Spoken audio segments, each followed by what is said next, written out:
Hey, folks, let's get started. Hello, everyone. Good morning, good afternoon, good evening, based on wherever you are joining in from. And very delighted and very honored that you're joining in today. My name is Anamitra Banerjee. I am a recent Wharton MBA grad.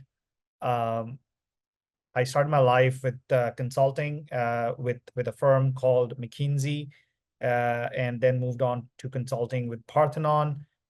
Did that for more than like close to around 3 years before I did venture capital investments. Around another three and a half years before coming to Wharton for my MBA.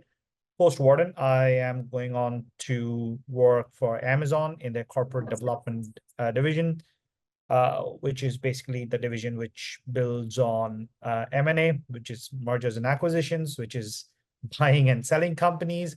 Then we have investments, which we all know that companies do invest in other companies or buy up other companies, and also do strategic partnerships. So that's what I'm going to do in a few months, in a few weeks from now. Great. This is workshop number 2. We have already done the first workshop, so I'm gonna pick up from there before we delve into today's workshop. So when I say I want to pick up from there, there are a few questions that I could not answer because we ran out of time, and so I'm gonna start from there. We have somewhere around 6 or 7 questions which were repetitive. So I took these 6 questions, and we are gonna start with these questions. So the first question was from someone who asked, "Can you comment on the current valuation level of companies?" It's a very good question, but the answer is very subjective because valuation depends on what you are willing to buy at what price and what someone else is willing to sell at what price. So sometimes the valuations might look really above the levels that you'd want them to look like, or like valuations of companies, which means how much the company's worth. And for sometimes it may look like it's high, but it can just go higher because someone else might think that the company is worth more. So it's a very subjective questions, and it depends on how you want to do it. But yes, there are ways where you can use financial concepts to get to the valuation of a company through a method which we call the DCF method in the finance world. DCF stands for discounted cash flows, and probably I'll try to give you a grasp of that on one slide, maybe on workshop number 3.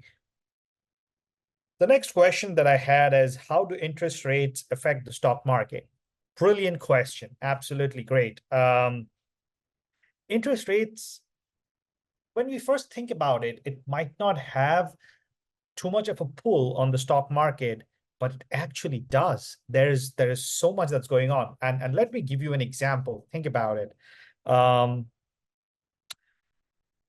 When interest rates are high and people want to spend less, right? Because they want to keep that money in a bank where it's going to grow, right? Last time we spoke about a little bit about the time value of money, right? So basically that would remove the liquidity that is out there. And when I say liquidity, it means how much money is there in your pocket. So think about it. If the interest rate of the bank, say you are banking with Bank of America, and the interest rate is say 1% or 1.2% or 1.5%, and you say, okay, I'm not going to keep my money over there because that's going to give me a 1.5% return, whereas I can invest in the stock market and I get a much better return. So what you do is you use that money and put it in the stock market to get some better returns.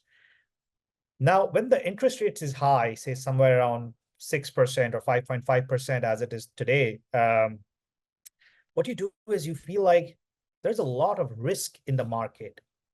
It might not be that if I put my $100 in a stock, it's going to make me $105.5. It might make me less. I might also lose my $100. Whereas I know for sure that if I keep my $100 in Bank of America, over the next 1 year, I'm going to get back $105.50. That's why what you do is you choose not to invest in the stock market and go to your bank and keep it in the bank, which decreases the liquidity in the market, basically not allowing you to spend more, right? Now that's how the interest rates affect the stock market. It kind of either bumps up the amount of money that's available to trade in the stock market, or it kind of brings down how much money is available to trade in the stock market. Now, the third question that I had was that, and it's a brilliant question. I was really taken aback that someone was thinking along these lines while in school. Given 2024 is a election year in multiple countries, how do you factor that in while investing? Brilliant question. I can tell you that when I was in your place, I would have never thought of this. Bravo, really great question. I think I think the answer to this and to the answer to a lot of questions at Wharton is it depends.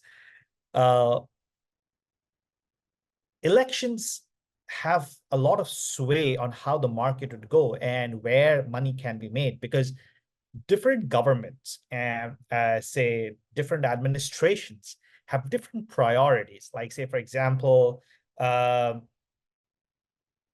say a presidential candidate X might have a priority on defense. And therefore, that the defense companies would really benefit from this administration and their stock prices might go up.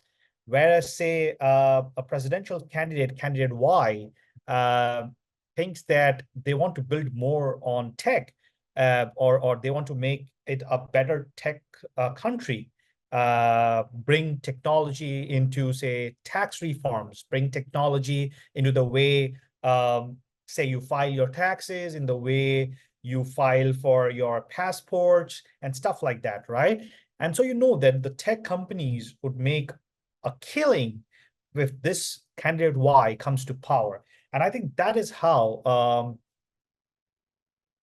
and I think that's how elections might have a sway on the stock market. So what you have to understand is you have to listen to the speeches of these candidates across different geographies and look at what they are talking more about to understand what their priorities would be. And then kind of decide where you want to put your money in the long term. The next question was, is IPO the best way to finance a company? As usual, the answer is it depends. What stage is the company in? If the company is in a stage where it really needs to go public because, say, some investors want to get some liquidity, which means some cash, right? And they want to sell part of their ownership of the company, then yes, IPO is the best way to get some cash from the public markets. But there are multiple other ways to get cash. You could do a private transaction, which means that you don't do an IPO, so you don't sell to the public, but you sell to some other investor. You could do a rights issue where you say that I'll give you some rights in the company, but I will not give you proper ownership of the company. So there are a lot of factors which we will see through these workshops on how you can finance a company. We will definitely do that. The next question was, how do you determine when to exit a position?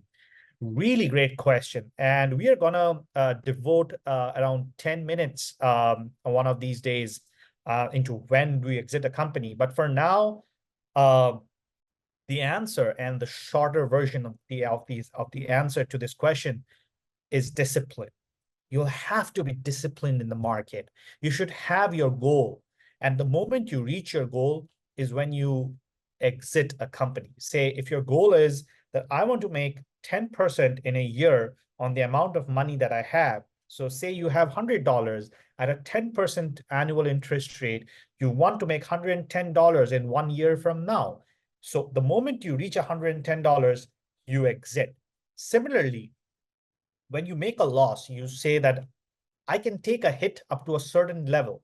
Like say, for example, my father used to tell me, that Mike Tyson could get hit an innumerable number of times and still get up.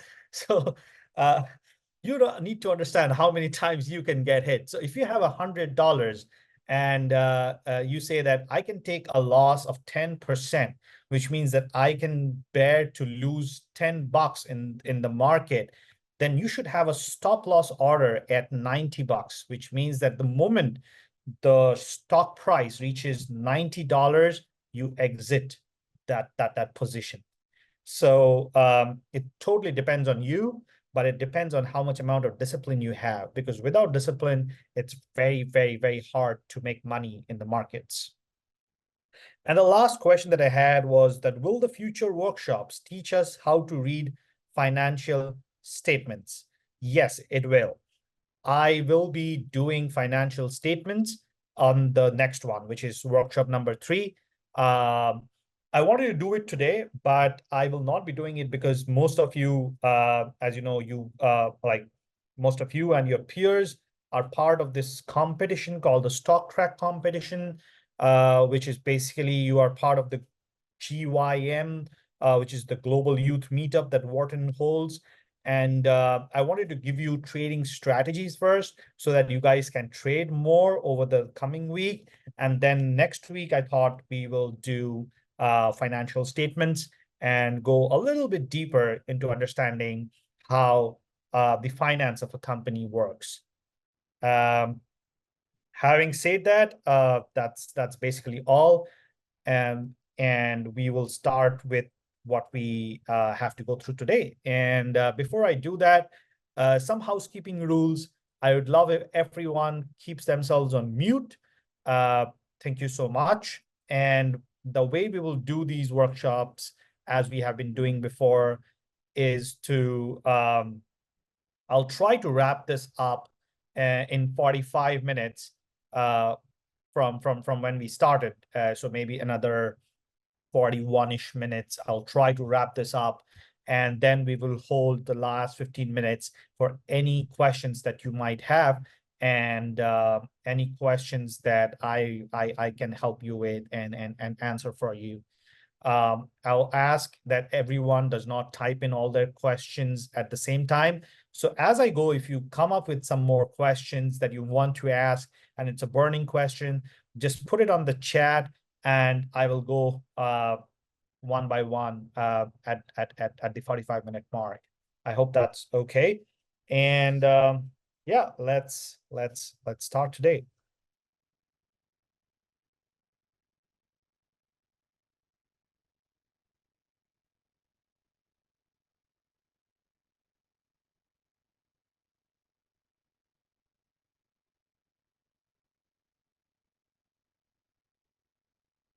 I hope everyone can see my screen.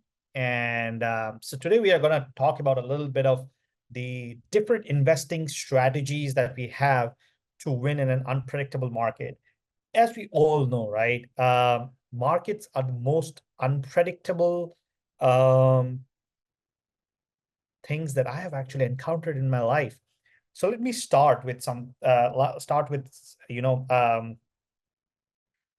why I say that, and let me go back to 2020. This was February 2020, and it was just before the pandemic and everyone else, where we were seeing how things were unfolding across the globe, and we had a huge Uber position on our books for the company that I worked on at that point of time.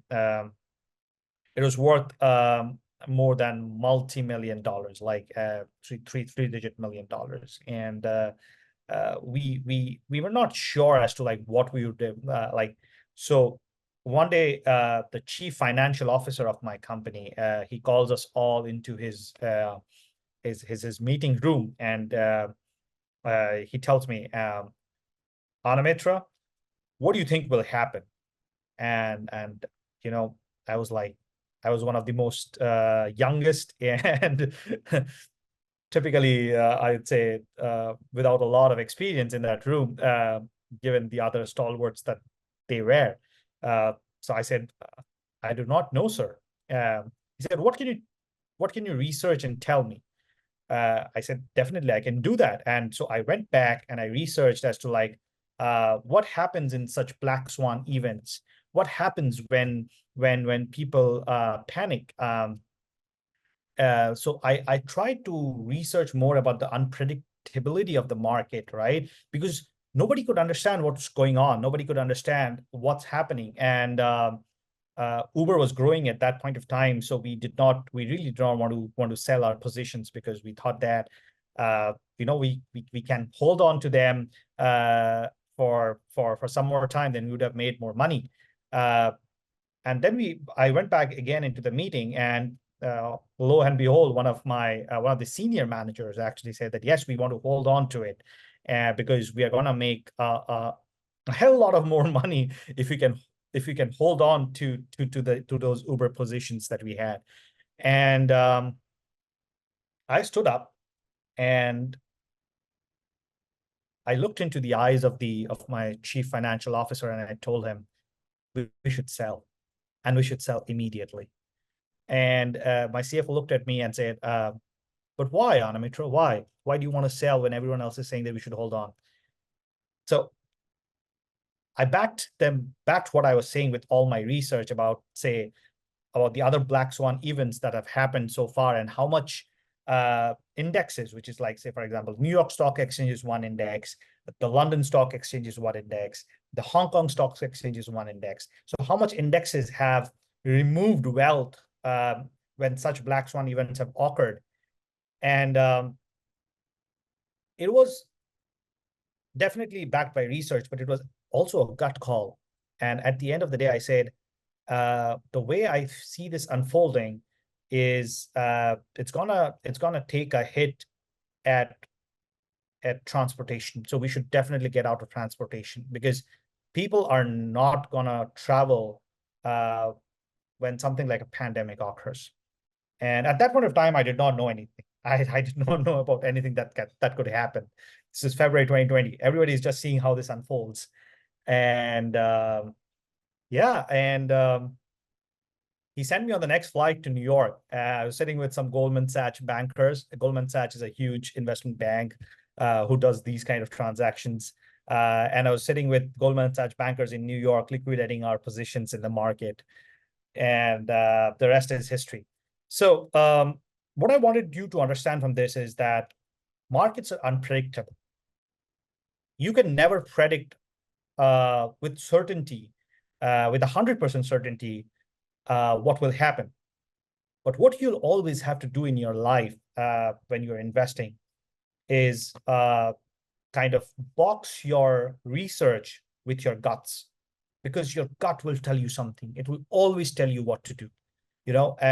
Sometimes it might be wrong. I'm not saying that you will always be 100% right. Sometimes it might be wrong. But most of the times, your gut will tell you the right thing to do. And you just have to go with the research and the guts. These are the two main allies you'll have when you start investing. So coming back to investing strategies to win in an unpredictable market, let's start with why do we need investment strategies, right? We need investment strategies because we are all very different people. Say, the person that I am is not the person that you are, is not the person that your friend is. Everyone has their own style of doing stuff. Everyone has their own thresholds of say taking risks, own thresholds of doing something. Not everyone will be a math wizard. Not everyone will be an artist. So everyone will have their strengths and everyone will have their weaknesses. And you'll always have to play on your strengths.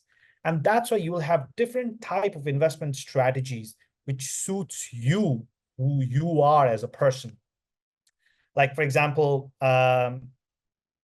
I like playing in the markets, and I like doing math, and I like uh, understanding why things will go up, why stocks will go up. So I am a person who can do active investing.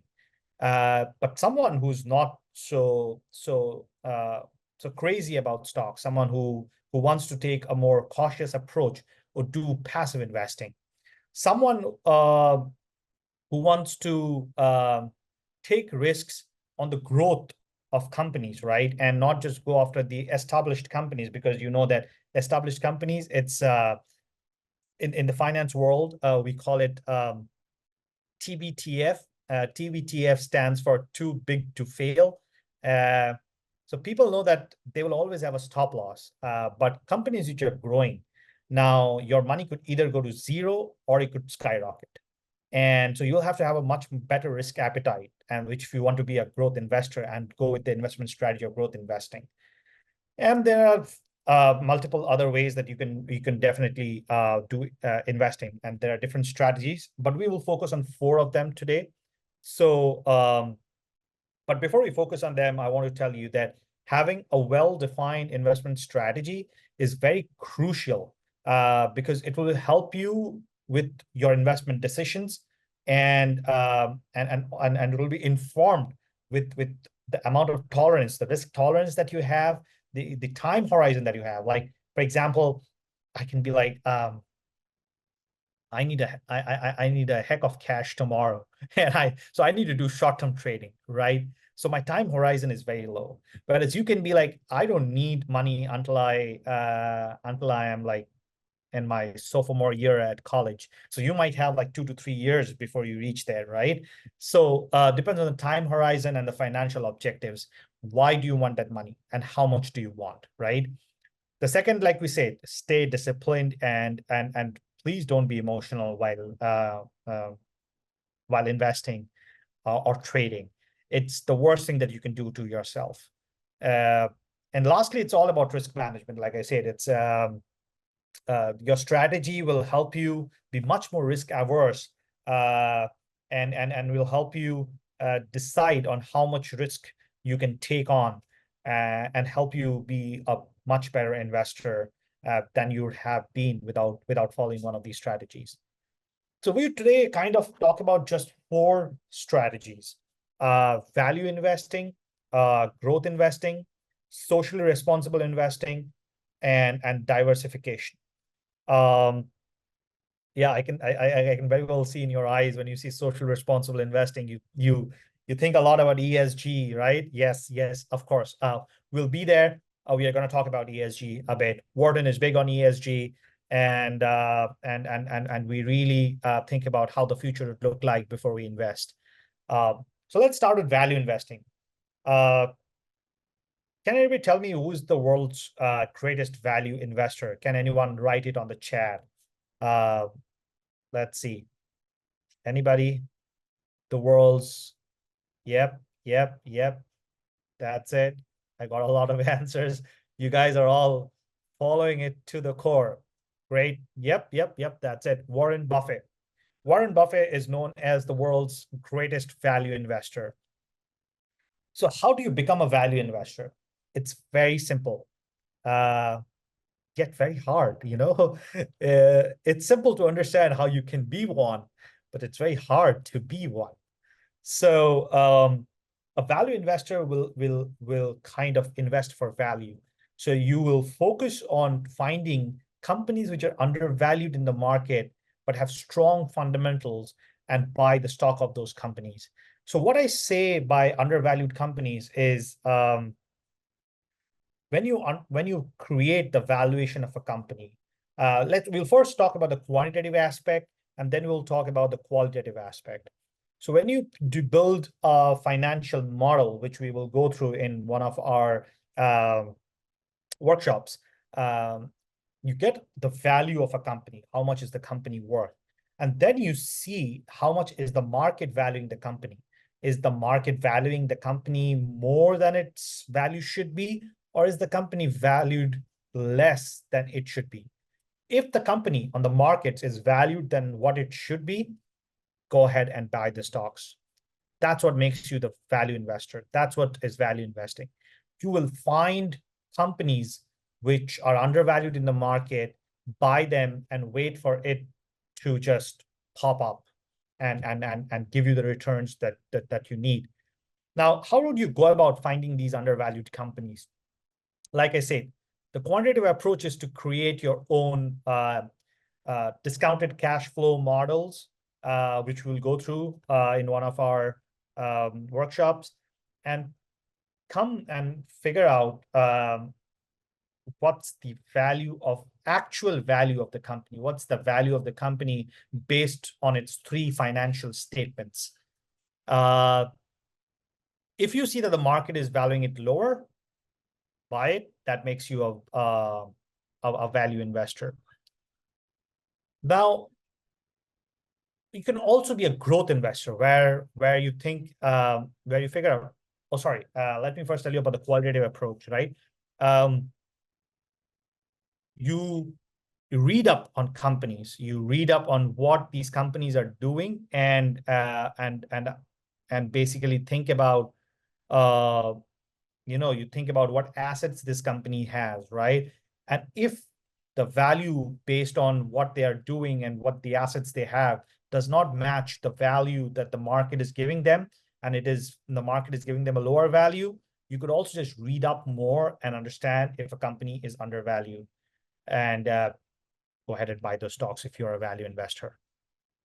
Next would be growth investing. Growth investing would be pretty much like you target companies which are just slated to grow. I would say over the last 7 to 10 years, that has been probably the tech sector. For people asking me, I was going through your comments the last time, and a lot of you guys have asked me for stock tips. I cannot give you stock tips. I'm not a registered person to give you a stock tip, but I can definitely tell you that if you want to ride the growth of a firm, you should look into the tech sector because it's growing. There are new things happening. There has been a phenomenal change with AI coming in. So it's again poised for a significant growth. So if you are looking at companies whose growth potential is much more like they're growing 20% year on year, they're growing 30% year on year. Like, for example, I was looking at these Chinese, there's a Chinese company called Shein, and I have been tracking it for some time. It was scheduled to go IPO in New York Stock Exchange, but now got pushed out. So it's going public, going IPO and the London Stock Exchange. Shein has been growing 40% year on year. Think about it. Think about it. It's phenomenal, right? Which personally means that you want to harness the growth of the company, because the value that the company is getting is on what it is today. So if the company is worth $100, the stock, say if there are 100 stock options like shares, and the company is worth $100, per share value is $1. Say you buy 5 shares today, you spent $5 and you bought 5 shares. But now the company has grown 40% over 1 year, and now the company is worth $140, but the number of shares are still 100, right? Now, every share that you bought is worth $1.4. So the $5 that you had invested is now equivalent to $7, right? So now that makes you a growth investor. You are kind of trying to ride the growth of the firm. You are trying to seek out companies which are slated to grow double digits year on year, and then kind of figure out how you could like ride that growth with them. Because when a company grows, its revenue grows, and when the revenue, which is basically the amount that it's earning, revenue is the amount that the company is earning, grows, its valuation grows, the value of the company grows, and that's how you want to make money. And if you are that person, then you are a growth investor. Now, one thing that I wanted to touch on was socially responsible investing. when I look at you guys, so intelligent and so goddamn, like you guys are playing it out of the field. Uh, you guys would want to look at the factors, what makes this world, right? Factors like uh, environmental factors, social factors, governance factors, right? You want to carefully choose where you want to put your money, because you guys have like, say 70, 80, 85, 90 years ahead of you. So you want to have an earth which is not plagued by global warming, which is not plagued by a dearth of resources, right? And that's why you should look, when you are investing, you should also consider the ESG factors of investing. Uh, there are companies which take into account ESG factors and are still doing really, really well. Like, say, for example, let's say Amazon, right? It wants to go carbon neutral. I think it's already about to reach carbon neutral. It's such a big company, growing double digits, with billions and billions of dollars in revenue and billions of dollars in net profit, and yet it's going carbon neutral. So, of course, you can find a hell lot of companies which are doing ESG investing, because there are companies which follow these factors, and they incorporate ethical, they incorporate sustainable principles into their decisions. And if you are someone who wants this world to grow, this world to not be plagued by the different problems that this world has, uh, you should definitely take a look at socially responsible investing. And lastly, I think one of the key investment strategy that I have spoken about earlier too in my workshop number 1, and I think I'll be speaking about it probably in all of my workshops, is diversification. There is no second thoughts to diversification. You should spread your investments across different asset classes. Asset classes are like stocks, bonds, and we have gone through in the last workshop. So spread your investments across, manage your risks, and minimize the impact that you can get if you are just putting your money on one single investment. Don't do that. That's practically too risky, too risky. So let's go a little bit deeper into value investing, right? So there are 3 kinds of value investing that we kind of we will talk about. One is compounders, who kind of will buy and hold, which is mostly Warren Buffett. The average holding time for him is, I think, around more than 7 odd years or something. I think 7 or 10 years. I think he has been holding the stocks of Coca-Cola for more than 20 years. So buy and hold is one of the types of value investing. One is deep value, which is what we talked about: buy low and sell high. Think about how you can find companies which are valued lower in the market right now, and then you'll know that once people start understanding the true value of that company, it's gonna ride higher, right? And then you can sell high. And then there will be cyclicals. These are companies which kind of have a cyclical nature. These are mostly like commodity companies. Like, think about agriculture companies, right? Say, think about one of the companies I can think about in the agriculture space, Bayer, FMC. These are companies which have a cyclical nature. So, say, for example, right now their stocks might be a little bit lower because they're not selling much in this quarter, because there's not a lot of farming that goes across, say, in from September to, say, November, and then farming is going to go up again, right? So try to understand the commodity cycles, try to understand when it's getting cheaper and when it's getting again higher, so you can ride when it's high, buy when it's low, and then sell when it's high.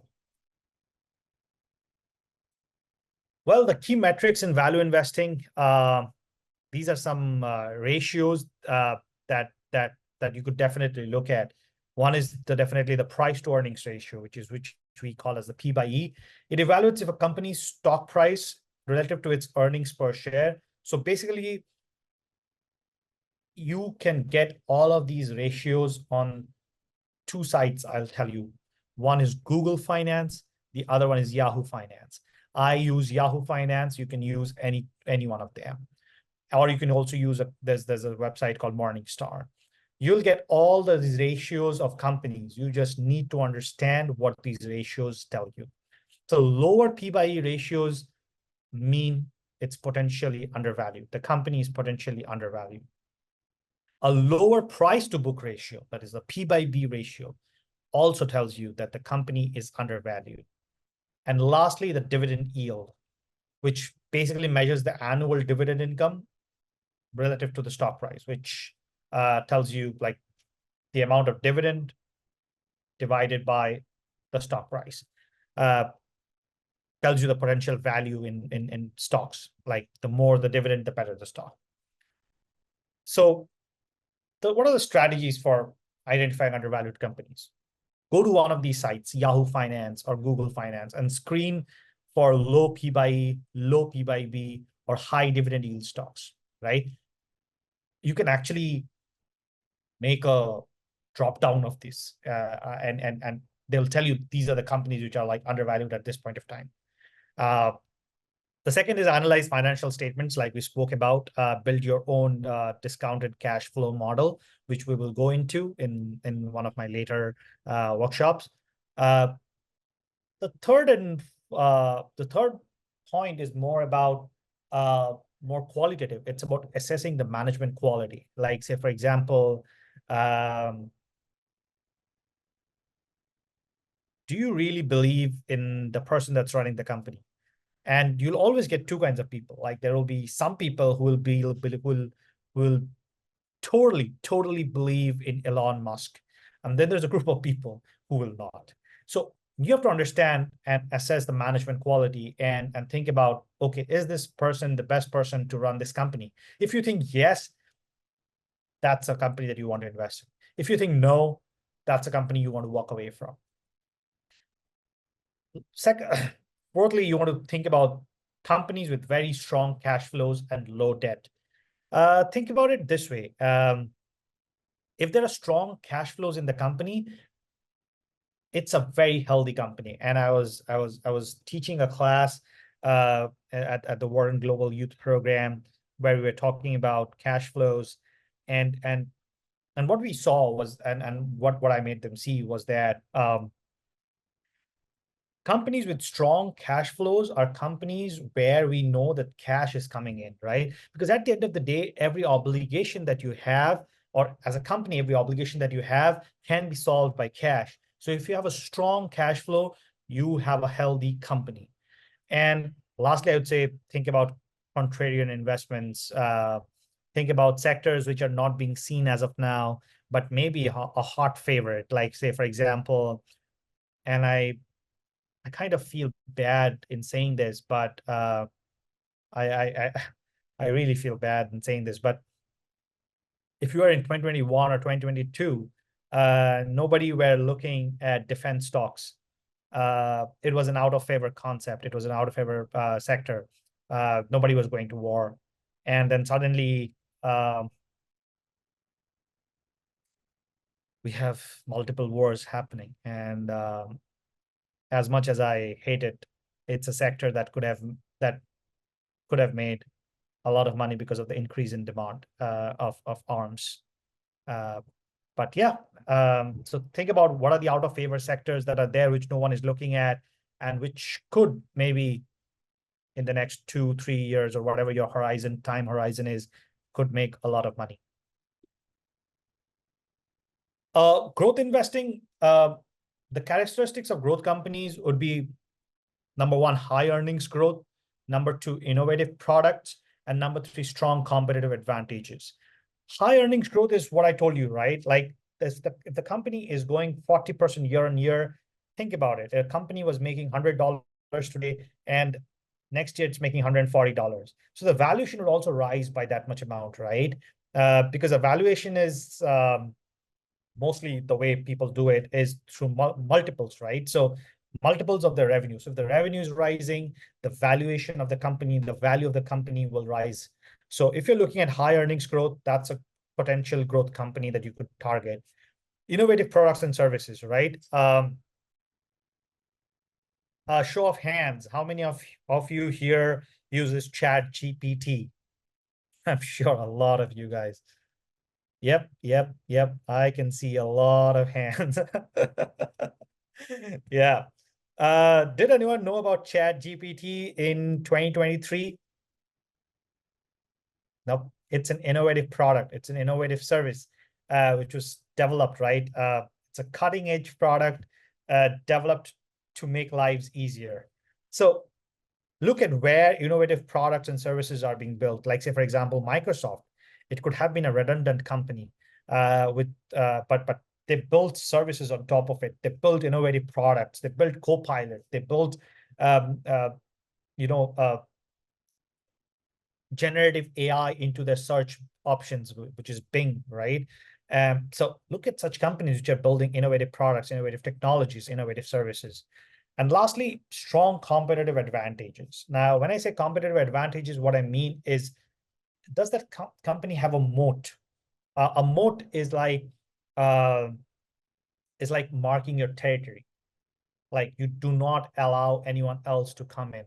Like say, for example, Microsoft has a strong moat around its Microsoft suite, right?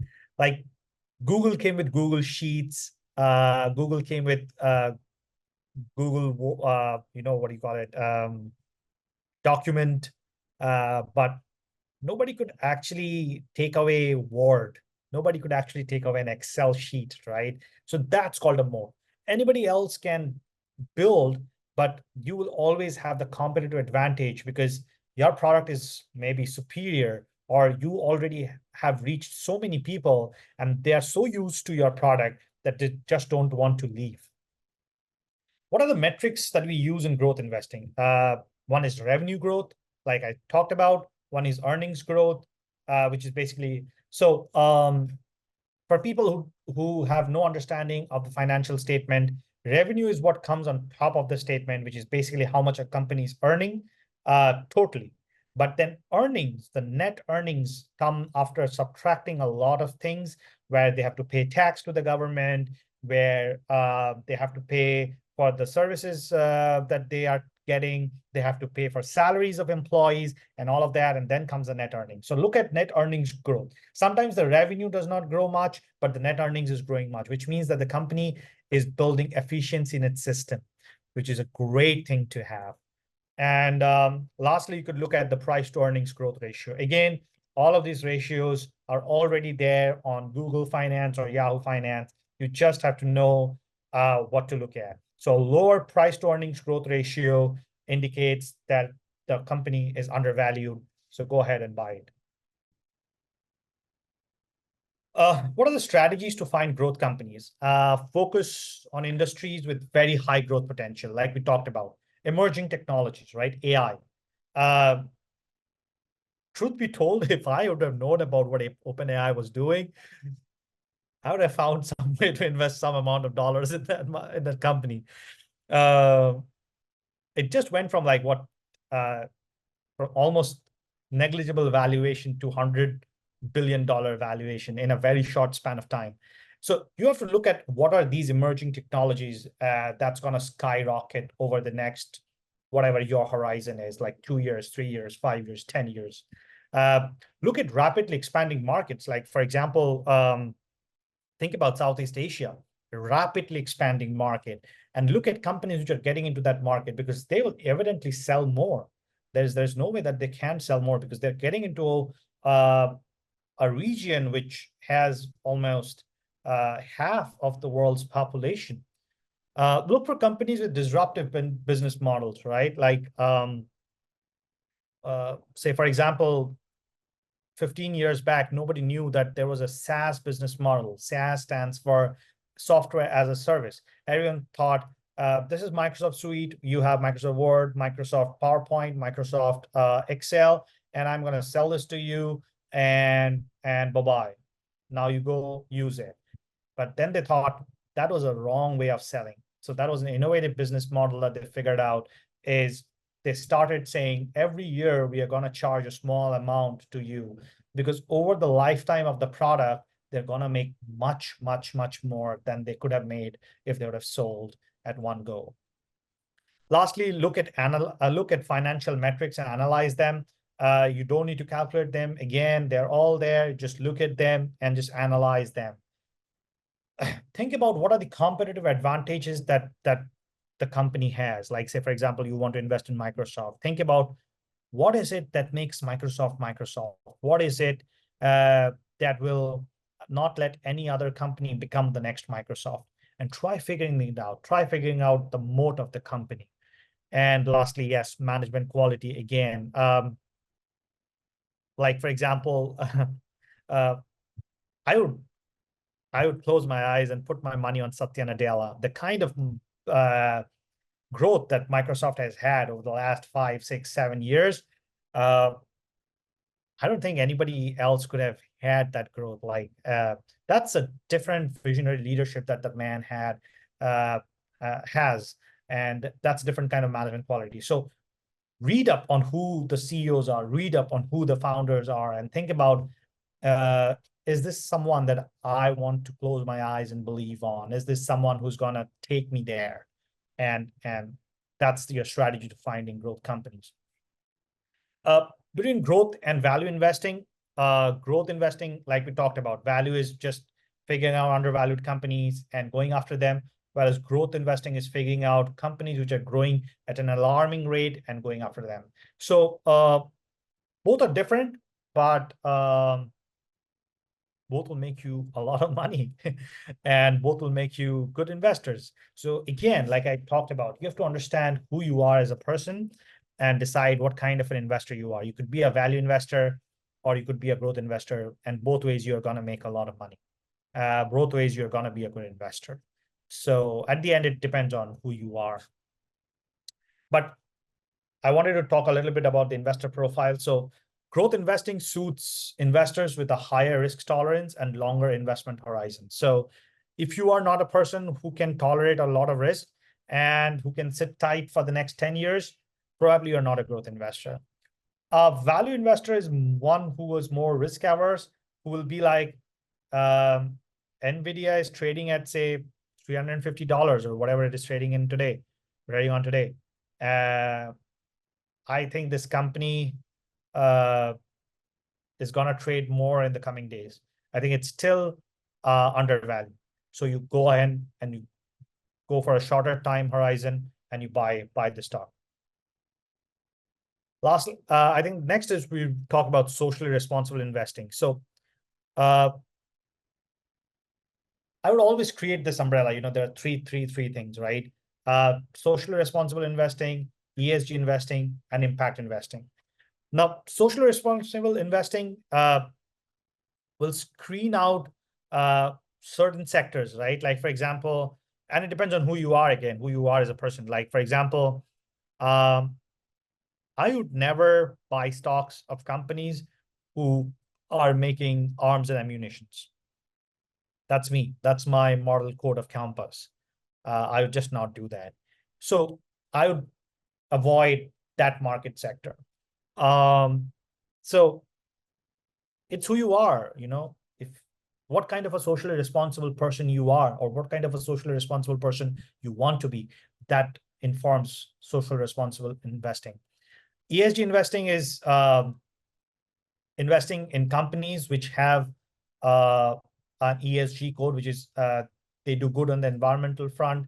They are a socially responsible company, and they have tight governance, and they don't have governance issues. Like, there's not one person calling the shots or something of that sort. There's mainly companies which are not unethical. Let's put it that way. And impact investing is this is nothing but just investing in projects, investing in companies where the potential for an investment to generate really big outcomes for communities are big. Like, for example, I'm forgetting, but there's actually a company which got a lot of funding, and I'm forgetting, but that company teaches incarcerated individuals, and they're trying to do good in the society, and it's actually also working. So yeah, that's pretty much impact investing. So when we talk about ESG factors, and I told you that we would come to this slide, like I said, Warren is big on ESG, and we absolutely love. There are three criterias that we use as ESG investors: environmental, corporate governance, and social. When we talk about environmental, we screen for like people who are doing smart growth. Like, for example, you're not a company that's cutting down the Amazon to produce, say, a gel that's good for your skin. You're not a company that's creating so much pollution that people can't breathe. You're a company which uses clean technology. You're a company which believes in water use and conversation and conservation. So that's the environmental concerns that you would look for when you're thinking about ESG criteria when selecting a company you want to invest in. Corporate governance, you'd look at what are the corporate political contributions that the company has made. How much is the executive compensation? Like what's the ratio of the executive compensation to, say, a worker compensation, right? And if it's healthy or not. You don't want to invest in a company where, say, the CEO makes some crazy 3000x, 3000 times what, say, a warehouse worker makes. You just don't want to do that. You just don't probably want to invest in such a company. You'd look for board diversity. What kind of people are there on the board? Are there people from different social strata? Are there people from different races? Are there people representing different parts of the society? Are there anti-corruption policies? So you'd kind of screen companies on the basis of that. And lastly, social, you'd look for that human rights are not being carved for workers. There are diversity and anti-bias issues. There's community development that's happening. There's workplace benefits that people are getting. There's good labor relations. People are not being swayed away, or people are not being, are not given their basic rights, and like not being able to form a union. So you look at social aspect of that company before putting in your money into that company. And that's basically what is ESG investing. So you screen them. There's negative screening, positive screening. So basically you screen them and say, these are negative points of the company, I don't want to invest, or these are positive points of the company, and yes, I want to invest. Diversification, we have talked a lot about this. It's basically asset allocation. You don't want to put all your money into one stock. You want to, say, put it in multiple stocks, and not only stocks. You want to put your money in bonds. You want to keep some amount of cash. You want to, say, put some of your money into cryptocurrency. You want to put some of your money into mutual funds, hedge funds, different kind of funds. So you want to diversify your asset based on your risk tolerance and based on your time horizon. So basically, how much amount of risk you can take and how much amount of time you have before you want to exit and realize your returns.